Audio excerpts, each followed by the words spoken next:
The ANC is going to launch its local government elections manifesto in Tshwane this evening. The party's leader, President Cyril Ramaphosa, launched a preview of the manifesto last night. During the preview, he introduced young candidate councillors for the municipal polls.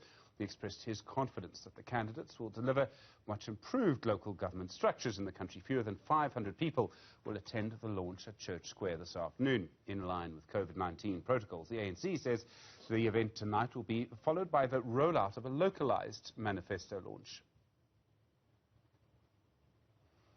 Well, our senior politics reporter, Ziyanda Ngcobo, joins me in the studio. She's left her boxing gloves outside, I understand.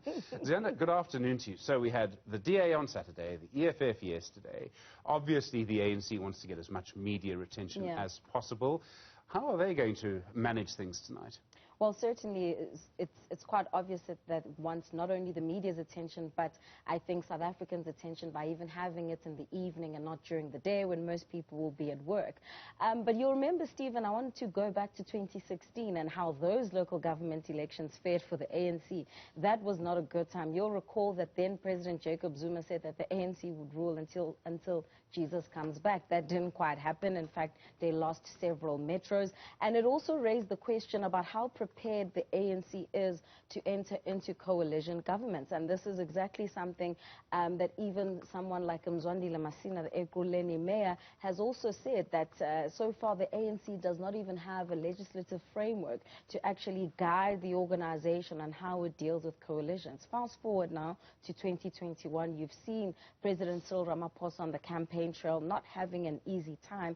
And this is, of course, because we know, Stephen, that usually citizens use the local government elections as some sort of a referendum for the organizations. They used it as a referendum for the performance of former President Jacob Zuma. Hence, we saw the ANC being punished in several metros, not only just in the metros, but even in the rural areas where they would have previously had a stronghold. So tonight, expecting to hear the president, of course, speaking on those issues as they've been crisscrossing the country, and also getting an understanding on what exactly they're going to be doing better, especially against the backdrop of voter apathy and also not getting many young people to register to vote this time around.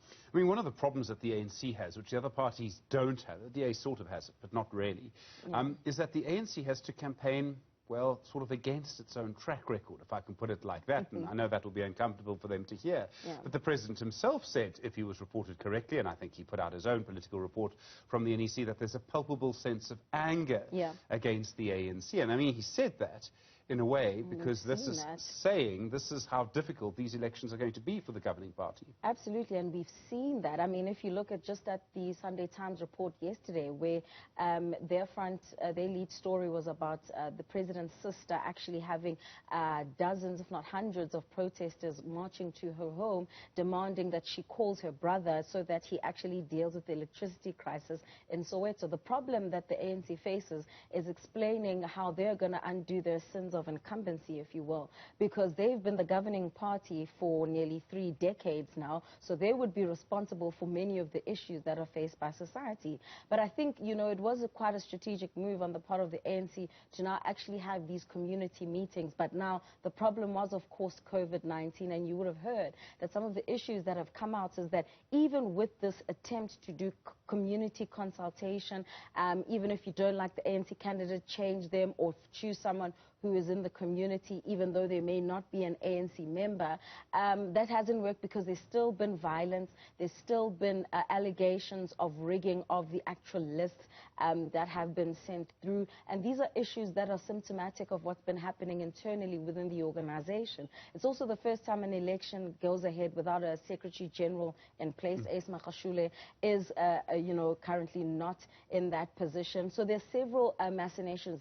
The issues of the ANC staffers as well contributed, and many have even said that that's also part of the reason why the ANC wasn't able to initially, during the first deadline for the submission of the candidates list, to be able to submit those names. So the ANC, again, also being suffering from their own issues and ineptitude within the organization.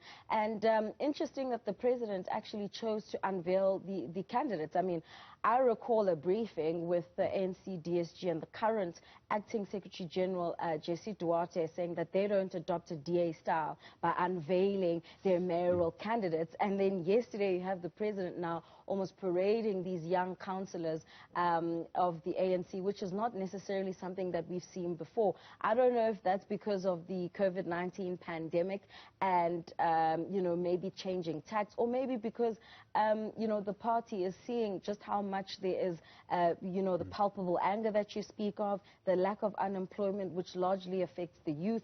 And again, the sins of incumbency. The ANC is the one that has its councillors deployed to municipalities where their patronage networks have been so difficult to undo that it's very difficult, I suppose, for the ANC to actually campaign this time around and actually have a credible and legitimate voice. I mean, one of the problems you have now is that, for example, in Joburg and the areas around Gauteng and some of the other provinces, Rand Water has a problem with water, right, at the moment. It's a simple problem. There's a veld fire affected a power line. That can't be fixed no matter who's in office. The problems of local government are so deep-seated. And I wonder, people read the manifestos. I mean, the manifestos that we've seen so far are literally promising the world. I mean, they're promising everything. No matter what you want, you've got it. It's in the manifesto. You can have it. That, I think, might just breed cynicism. It already has, I think, Stephen. And I think, as you've already alluded to, it's even worse for the ANC because you've been given an opportunity to be in power and to show exactly what you can do, and you've squandered it. You can look at the auditor's reports, Auditor General's reports on local municipalities. You rarely get a clean audit from ANC-run municipalities. But also, you're seeing now communities taking matters into their own hands, which is an indication of just how fed up they are. When I say taking matters into their own hands, there's several communities now that have started organizations where they've stopped paying their rates, and they're now actually channeling that money towards their own organizations where they're delivering their own services. Now, also, that tells you just how much systems have broken down within municipalities, where you're not even able to track who's paying rates and who's not. How much money are you able to collect? And within that, you know, fiscus, how much you actually able to use towards delivering services. So, I mean, it's a very interesting election, I think, because of the shifting dynamics of these various movements and organizations that are cropping up against the backdrop, of course, of if most or all these political parties that are just simply not prepared for coalition governments, and they don't even have frameworks to actually deal with how entering into these agreements. So I think these elections are going to be quite interesting, Stephen. Ziyanda Ngcobo, we're going to write books about all of this, aren't we? I don't know if anyone will read books anymore. Maybe they'll put them on a flash drive like Patricia Little. Oh, you're silly, man. Ziyanda, thank you.